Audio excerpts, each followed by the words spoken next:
Hey everybody, welcome to ARC's monthly update. It is October 2021. Halloween, baby. Halloween's coming up. And actually this marks our first anniversary of doing this, making these videos and sending them out to you guys. We send these out to our customers specifically.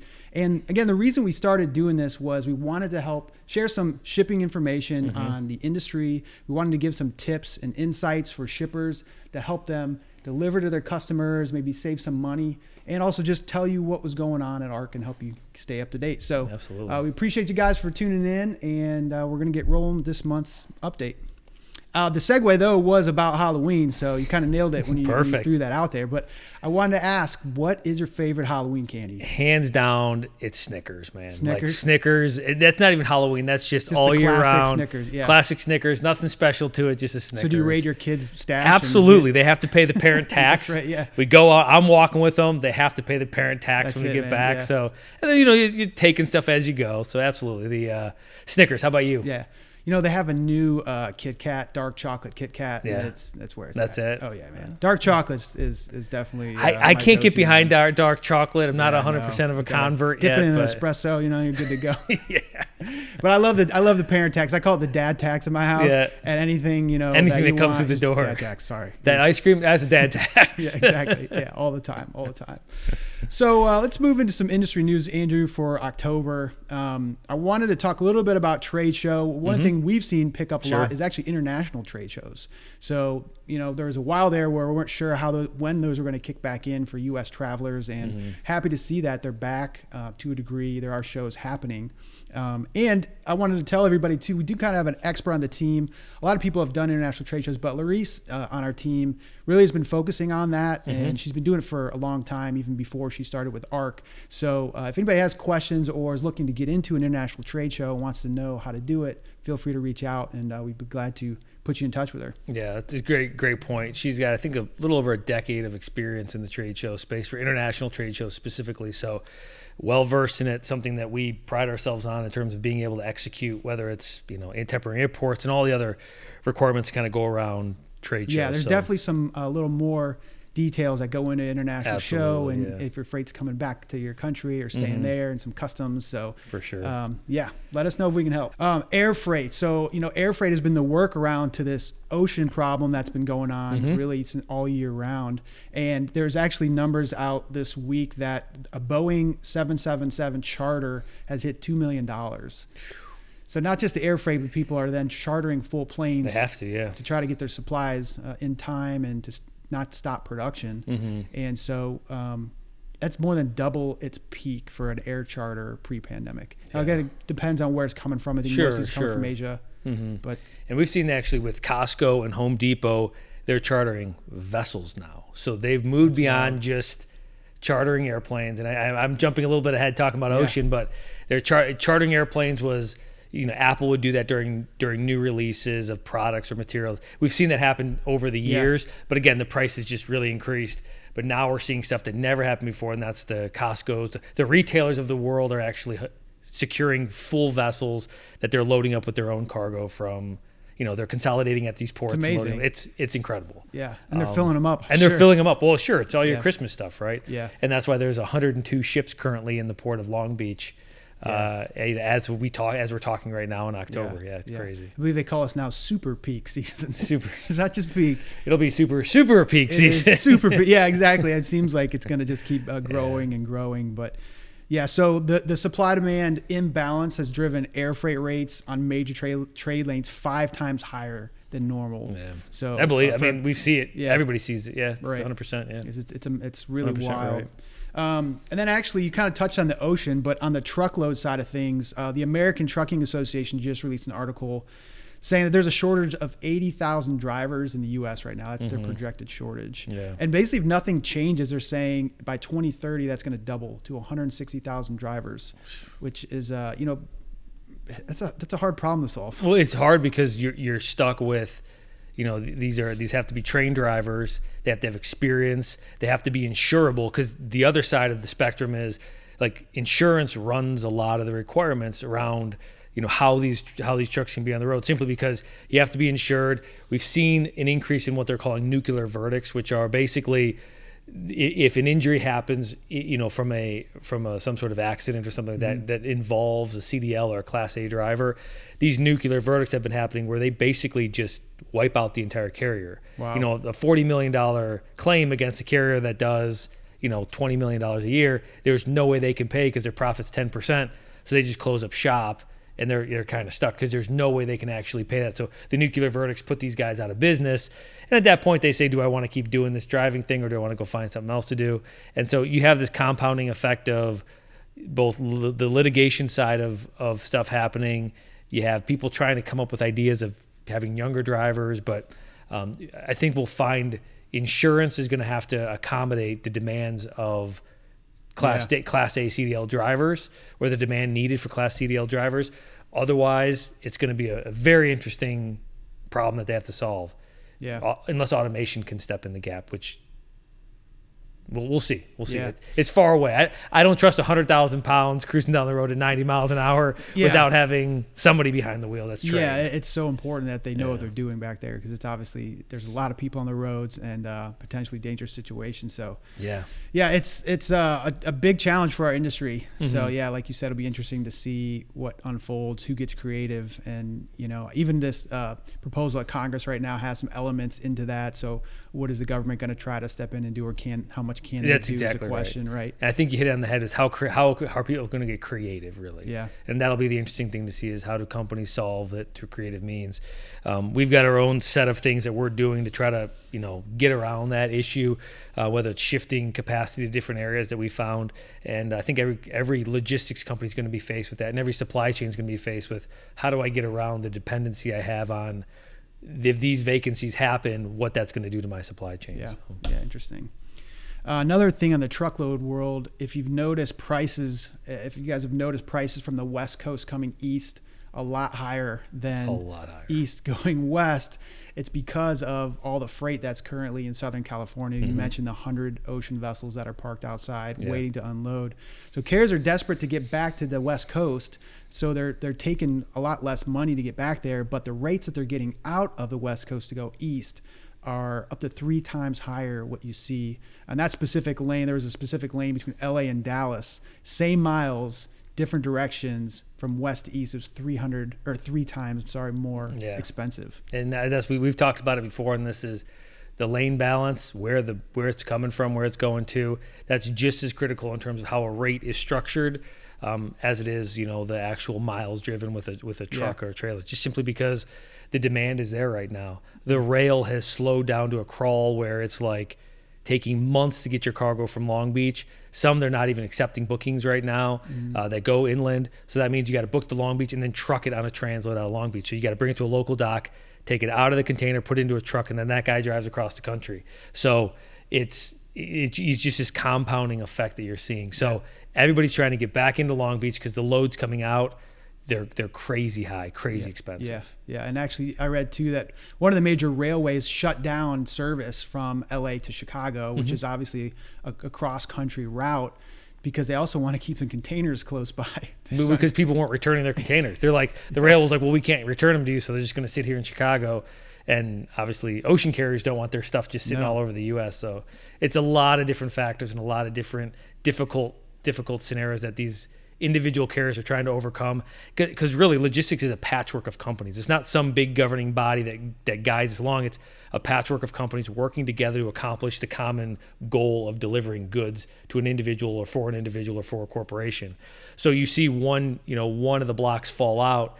Unless somebody comes into that gap, it becomes very difficult to overcome that challenge. And that's what we're seeing. We're seeing a bunch of blocks dropping at the same time, when typically we'd only see 1 or 2 of those things happen in an entire cycle. So we're seeing it all happen at once. Yeah. And it's really interesting you mentioned that too, because the fact that logistics is a network, right? It's a bunch of networks connected together. I think it's easy sometimes to just think, I don't know, I gave it to this company and they keep it the whole time. Yeah. Even the big companies, FedEx, UPS, who do have a lot of assets, who do carry from A to B often, but they still pass off as well. Absolutely. Correct? Right? To carriers that specialize in regions or areas that they just don't want to go into for one reason or another. Yeah. Well, they're not strong in the area, right? You can't be good at everything all the time. But where you're not the best at, you can always find the best person and then work with them or integrate with them. And that's what every logistics company does. Yeah. They might not run that lane, but they've got a really good trade partnership agreement with somebody, and they're going to utilize them, and vice versa. Usually you're reciprocating because you're strong doing something else. So yeah, absolutely. It's not to think that it goes on. I mean, there's instances, right, where you put it on a truck and it shows from the same truck.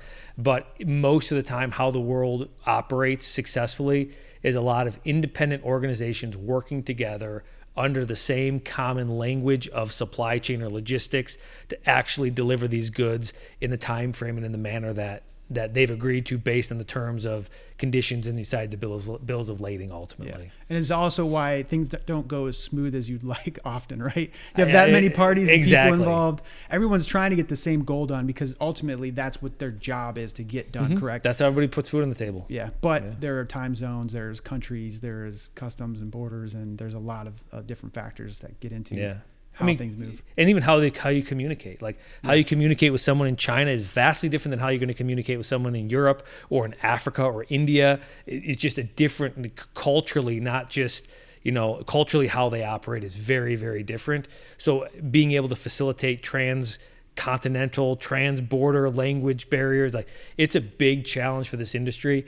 And for how much stuff moves around, it's kind of shocking that it moves around with relative ease. Yeah. We're just in a cycle right now where it is, in the U.S. specifically, it is compounded simply because of the mixture of our legal and physical requirements that are putting downward pressure on logistics through labor and legal stuff.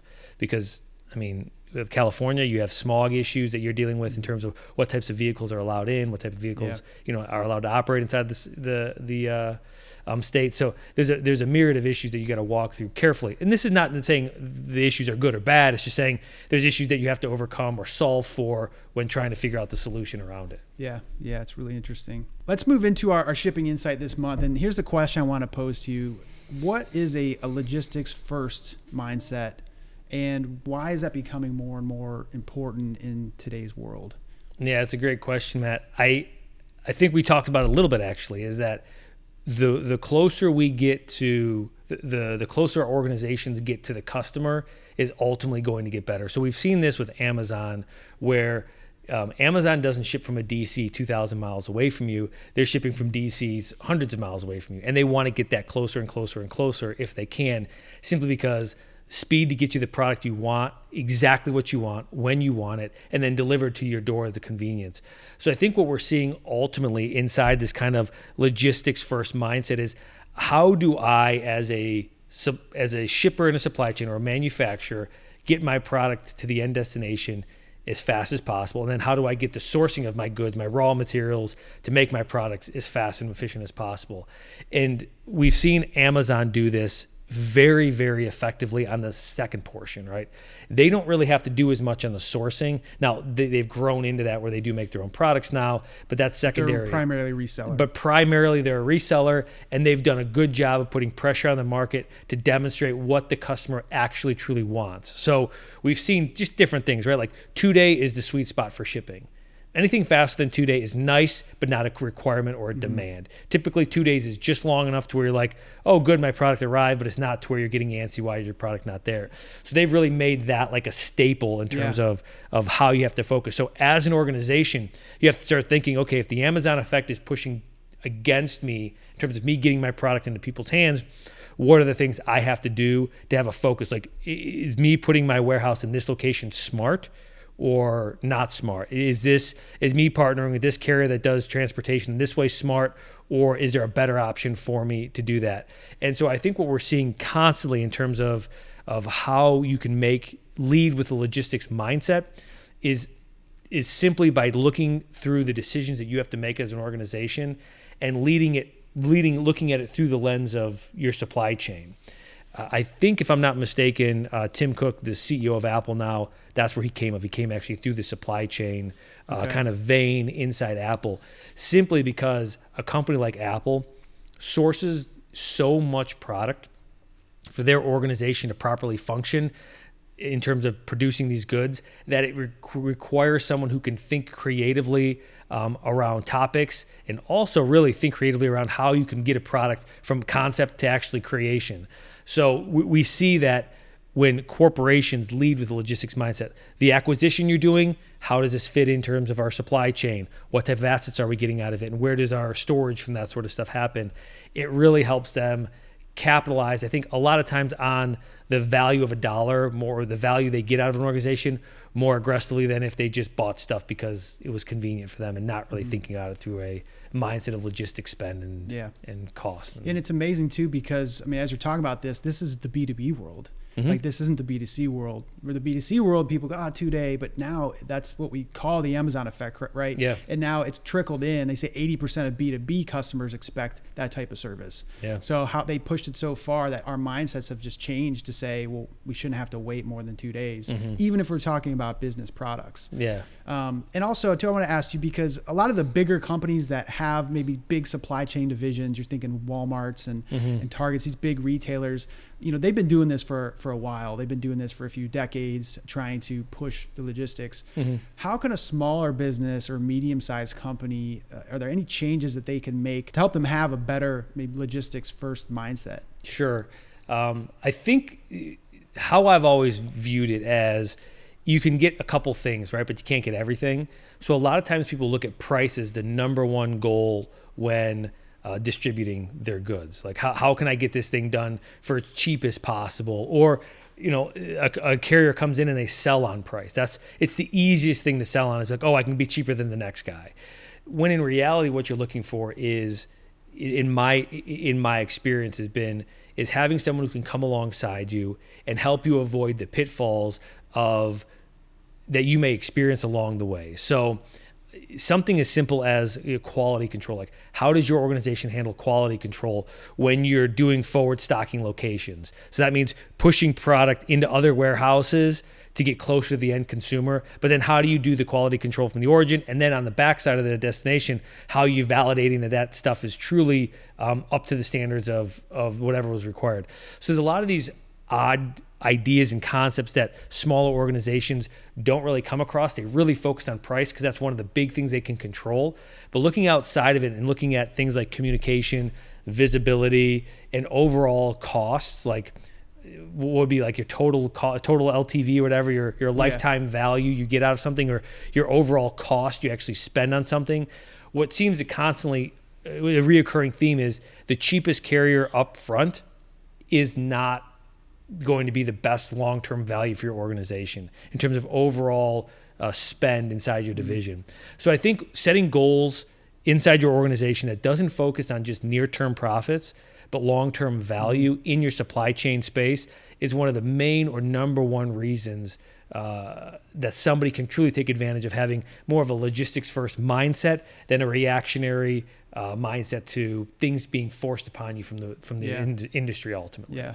And I think too, interestingly enough, even the way you organize your warehouse and even the way you run your shipping department, right? A lot of times I think customers, they're so focused on production and making sure the thing gets done or something gets made properly.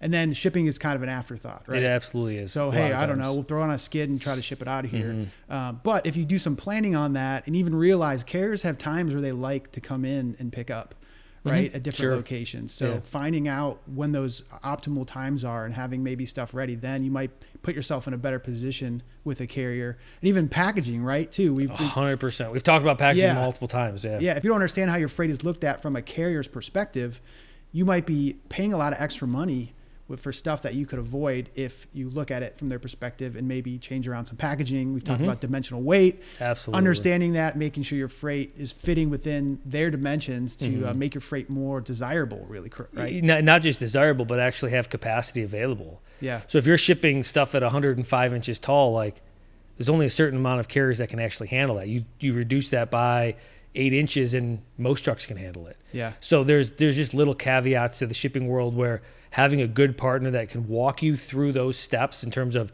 selection, carrier selection, or just, how should we do these things is critical to making the right decisions that can save your company significant amounts of money over a longer period of time on top of just simply getting a cheap rate.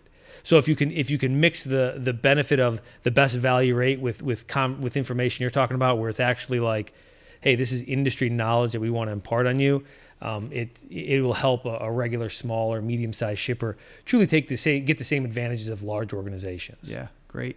And this wasn't meant to be a plug for some of our supply chain services, but we can help people that. Oh yeah, it wasn't supposed to be. Yeah, I really want to bring this up because all this stuff happening in the news. I mean, it's making major news about supply chain issues, but you're seeing the logistics first companies they're staying ahead. Exactly. And it's not perfect, but they're planning and they're staying ahead because they're thinking about this stuff early and often. They're not waiting just to react to the market. You nailed it. Yeah. Yep. So, all right. So that's it really for this month, Andrew, on our October update. Fantastic. I did have a Did You Know section. I was hoping for it. You knew it was coming. It's all about Halloween. So did you know that right behind Christmas, Halloween's the second most commercial holiday in the U.S.? Commercial. I would have thought Thanksgiving would be more commercial. I guess you sell a lot of stuff for Halloween. Yeah, there's a lot of interesting. transactions. So how much do you think Americans are going to spend this year? I have no idea. I don't even know. $5 billion. Double it. $10 billion. Yeah, $10 billion. Wow. Projected to spend $10 billion. $10 billion on Halloween. Costumes and candy. Oh my goodness. You gotta get in the costume business, dude. Yeah. So a couple other funny things. The world's heaviest pumpkin ever grew in a Swiss garden. It weighed over 2,000 pounds, as much as a small car. So I'd like to see that thing. And then this one I thought was crazy, but there's certain states where they have said that trick-or-treating is really only for kids. So if you get caught trick-or-treating, you're over 12 years old, you could get fines up to $1,000. In some states, even Virginia, there are some states you could get jail time. As a 13-year-old, you could get jail time. For trick-or-treating. It's kind of crazy. Jail time for a Snickers, baby. Yeah, they said that they would let a 13-year-old off the hook if he was with his 12-year-old brother or sister. Yeah. But yeah, that's crazy. That is nuts. That's crazy. Yeah. I don't know what the reasoning, safety or something, but that's nuts. All right, everybody, that wraps us up for this month, October 2021. Thank you so much for tuning in. And as always, if you have questions on shipping, logistics, reach out to ARC. We're more than happy to help. We're more than happy to take a look at your operations and see how things are going and see how we can help. And until next month, take care. Thank you, everyone. Take care.